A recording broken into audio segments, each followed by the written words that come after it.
Broadcasting from the business capital of the world, this is the Podcast Business News Network.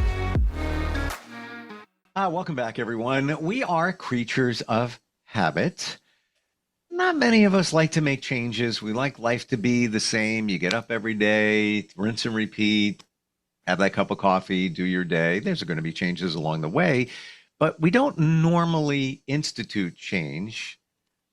But we need to. Life is always evolving, always changing. Now take that if you are responsible for others. You're leading a team. How do you bring on change with them? Maybe there's an announcement you need to make, maybe a direction you need to go in. I just got a download of a song. David Bowie was a hit back in the mid-'70s called Changes.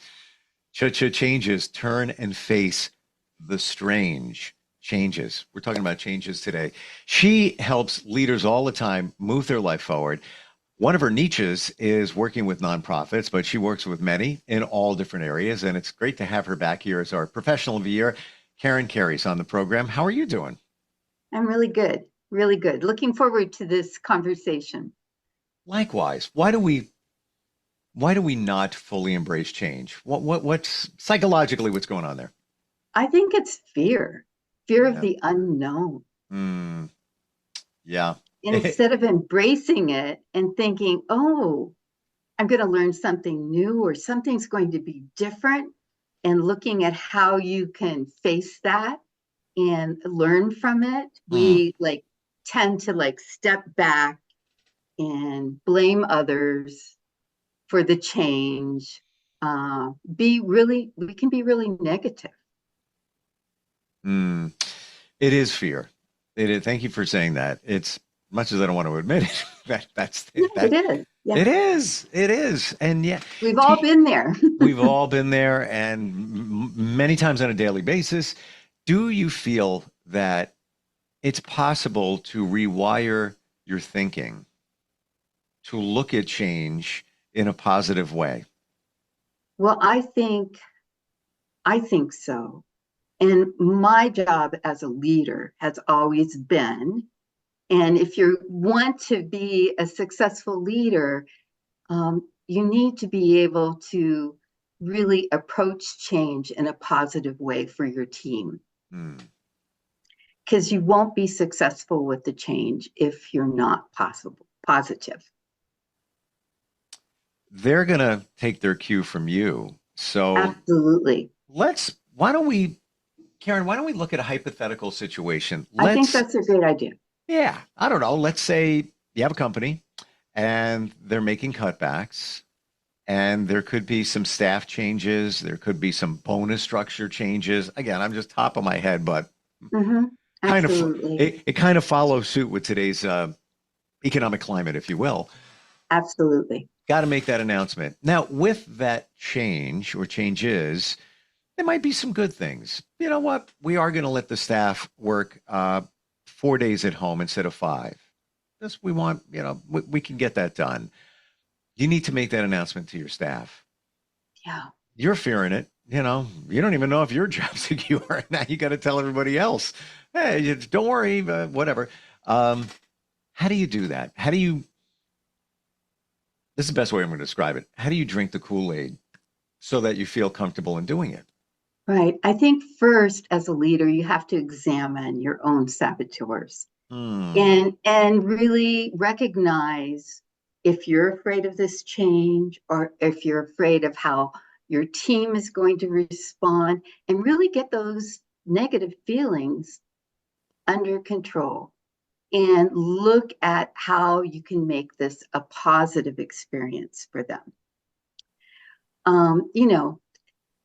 Like we said before, no one likes change. So one of the things, once you're thinking positive and aren't in that negative realm, you go to your staff and you bring up the idea that we're going to have some changes. And one of the things we want to do is make sure, because most of the time, a lot of staff or your team are going to be immediately, oh my gosh, what does this mean for me? Is my program going to be cut? Whatever. So what you do as a leader is you help them stop thinking negatively and by looking at the positive. And how you get them sort of thinking that way is you help them be curious or be creative.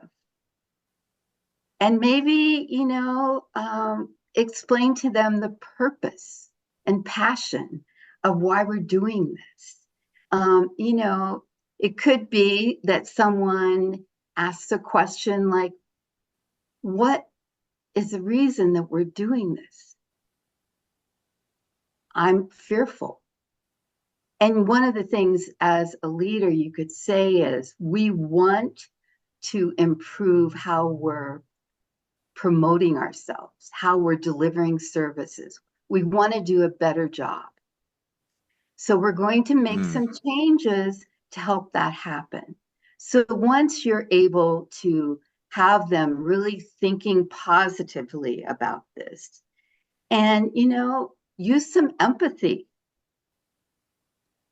help them be there instead of in those thinking those negative thoughts, like judging you as the leader or judging their board or whomever.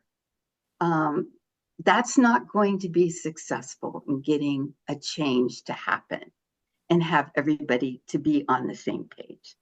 So you want to encourage and promote a more positive and sort of an initiative taking purpose or approach to the change. So one of the things that you do as a leader is you really need to help them feel confident and comfortable that they can trust that they can share how they're feeling. How you should always be honest Oh, absolutely. and authentic and genuine. Side note, Mm-hmm. and this is, in my journey, I encountered somebody that wasn't. It was the only job that I got released from. But here's the situation: I went from working at a big company, intentionally working for a smaller one. Just wanted, a different Right. feel. I wanted more hands-on. I wanted to do more things. And, Right. they had a little financial stuff going on there. It was right around 2008, like lots going on there. And the owner said, yeah, I'll always let you know, if things are, a little dicey here, I'll give you a heads up that things might be changing. I appreciate that. We'd say it again. Just let me know, man. If anything's, I know things are tough. Just let me know. One November Saturday morning at 7 a.m., I wake up to an email that says that I'm no longer employed there. And all you had to do is just be honest. Wow. No That's other, so sad. no other tip off, none whatsoever. After all of those talks, just was deflating. Like, really? Yeah, come on. Just all you had to do was call in advance. Listen, just let you know. Even if he knew in advance, just tell me 2 weeks in advance of that, like, things could be changing. Okay, thank you for letting me know. I appreciate your honesty. That being said, let's say you're the leader in our hypothetical situation. Mm-hmm. How deep do you go with that? Let's say you don't really know what's coming next. Should you even say, but I am going to tell you that I'm not really sure how this is going to go? You're being honest in terms of what you're thinking, or should you temper that information? Well, I think that honesty is always the best I policy. agree because I pilot by this. People can spot a phony. So energetically, Absolutely. they're going to feel like he's not really being him. If you lay it on the line, like, we're making some changes. I can't guarantee what's going to happen here. It's for the better overall, and that's what I Yeah. got for you. By the way, 4 days a week, you guys can work here and one day from home. Right. I think that one of the most important things is that you let them know that you don't know all the answers at this point in time. Yes. I think that's really important. And that there's going to be challenges. And, that you will keep them informed. Let's say, for example, in this hypothetical situation, that you're about to lose $1 million grant or funding, $1 million. Now, that's not chicken feed, but you can share that. I mean, because that will say a lot to your team. And, you know, you may say to them, I'm going to have to possibly lay off some people, but I'm going to do everything I can to make those cuts very minimal. And, you know, being that honest leader will help them feel a bit relieved. Yeah. And then it's really, really important that you keep them informed of the process, that you're not off in your office somewhere making all these changes to laying off people, cutting programs, those kind of things. Now, they may not be able to be involved in the layoff part if that's going to actually happen.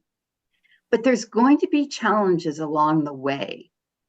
Like if you as a leader decide that there are some programs that are not being effective, maybe that's where you look at making some layoff decisions.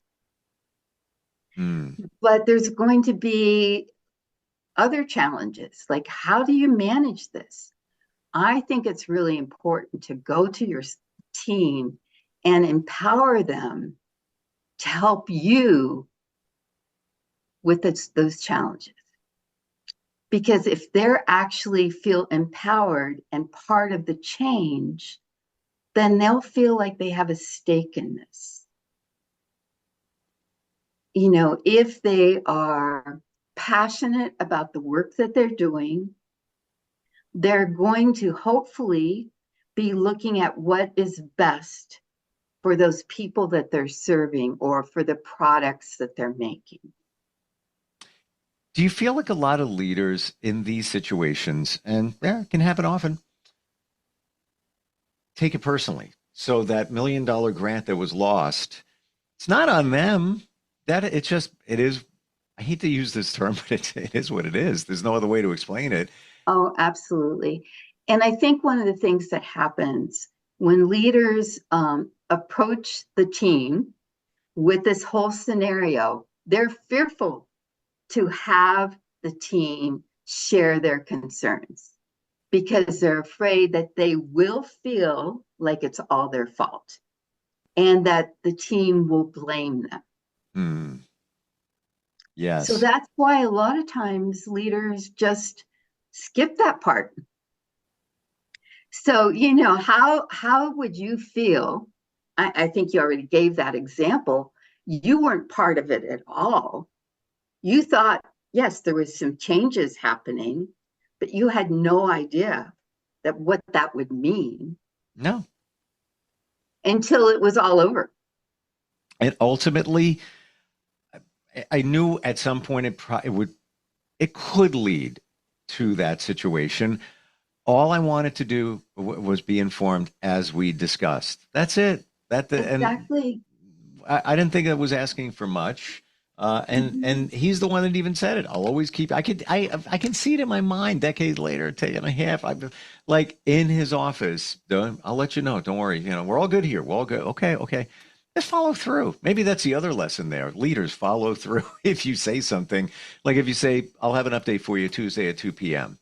Have an update at Tuesday at 2 p.m. Don't forget about it. Don't delay it. Follow through.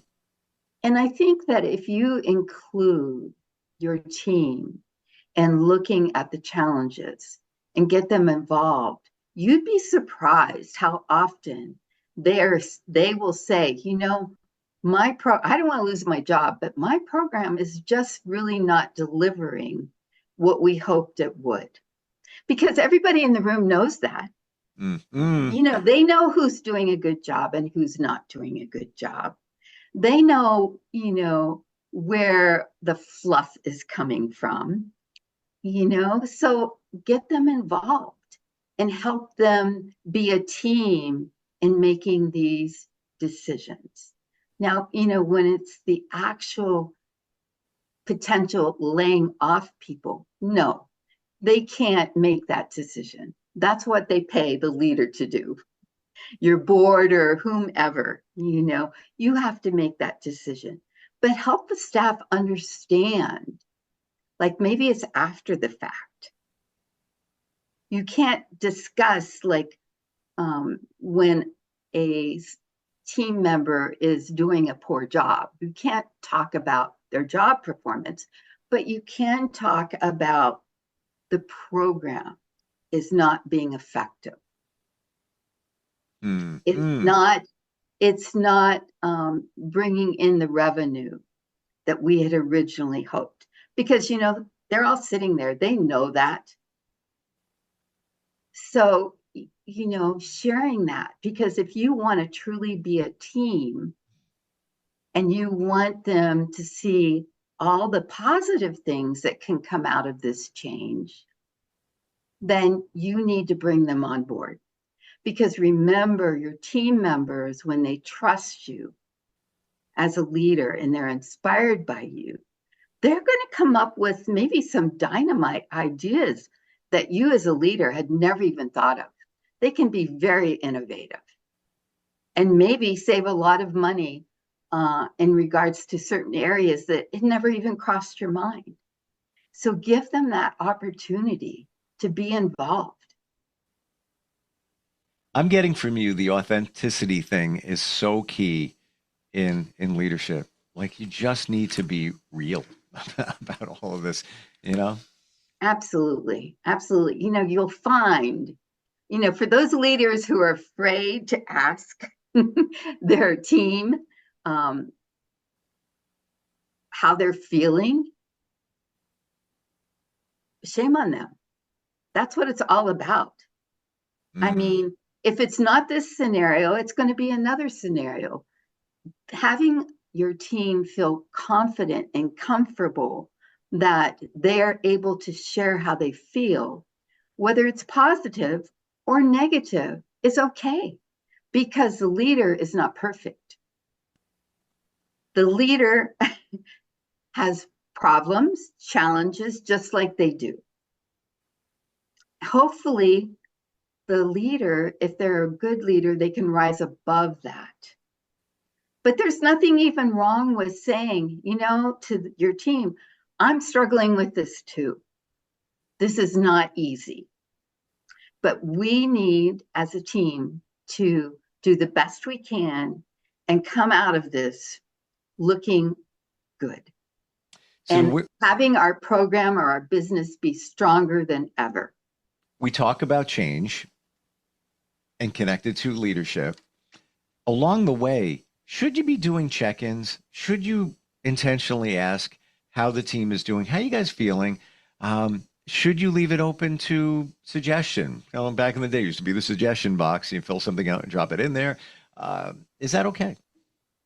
I mean, I don't care for that personally, unless you have a huge company. But if you have a huge company, then you should have direct managers that work with a certain amount of people. Your direct reports. I have always been of the mind that meeting once a month, at least, more often if there's some real serious issues that are happening, sit down and talk with them. Yes, absolutely. You don't know how they're feeling and they don't know how you're feeling. They also don't know if they're doing a good job. So you need to be able to do that. And I'm all about like writing little notes. Great job. The project you did was super, so they have that. That and goes so far. That we don't nowadays with everything in personal technology, texts, emails, a Post-it note that just, you walk into work one day and on your computer screen, great job with the sale, and the boss's name, Mike, whatever. I would melt if a leader did that. Yeah. Wow. One thing that I did as a leader was actually everybody had like a little candy jar on their desk. And we just got in the habit of writing little Post-it notes. And then you'd give them to them and they would put them in there, in their little candy jar. And when they're having a bad day or things are not going the way they had hoped, it gives you the opportunity to open that up and take a look at those and remind yourself that I'm doing a really good job. Yes, this is a real challenge that I'm working on, this one project, but I'll figure it out and I will do well. What are your thoughts on doing reviews? Oh, I think that's critical. Okay. Team members want to know how they're doing. They want to know the expectations of the leader of them. And I think, doing it at least once a year, and I really get upset when I hear leaders who don't talk to their staff until their review. And maybe they've been doing something wrong for 6 months and they never knew that it was not the right procedure. So now it's on their review. They haven't had the opportunity to make any changes or improve it. That's really deflating. We could do a whole podcast on reviews, I think. Oh, yeah. How to do them the right way. Bringing back scarring memories for me when I first started in radio as a disc jockey, and it was called weekly critique sessions, where I sat across from my boss and he would play tapes of me when I was on the air and pick apart this, that, and the other. And it was just like, oh, I hope this goes well. But one does not have to think that if the superior is doing it in such a way where there's the positive is highlighted, suggestions are made for improvement. It's I think it's an art. I think it's an art in doing that the right way. Absolutely. So I guess, for all the people listening, I would just say, really try to embrace change. Yeah. Instead of looking at it as this big bad thing that's going to ruin your life, think about what positive things could come out of change. The opportunity. Yeah. I mean, you can learn so much about yourself and the business you're in by looking at things differently. 100%. And yes, change can be challenging. And let's say you lose a position and it's going to hurt. Yes. Then economically, there's going to be some challenges there. But now the opportunity, you maybe have some contacts that you made at that job. You can use them, start looking for a better job. If you look, you're going to find. Now you have the opportunity. Karen, great talking with you today. I love the fact that you're real. There's so many are not, and it's key, especially in coaching. How do we find you? What's the best way? Just go to my website, www.thrivecoachingandconsulting.com. Spell it out, please, or you can call me on my phone, 775-790-2978. If there is a time to, as a leader, learn how to relate to your staff, how to work through change, it would be now. Lots of changes happening. Oh, absolutely. Absolutely. So I would just leave us today and say, don't just survive, thrive. Love it. Thank you so much for today. We'll catch up soon. Okay. Take care. Bye-bye.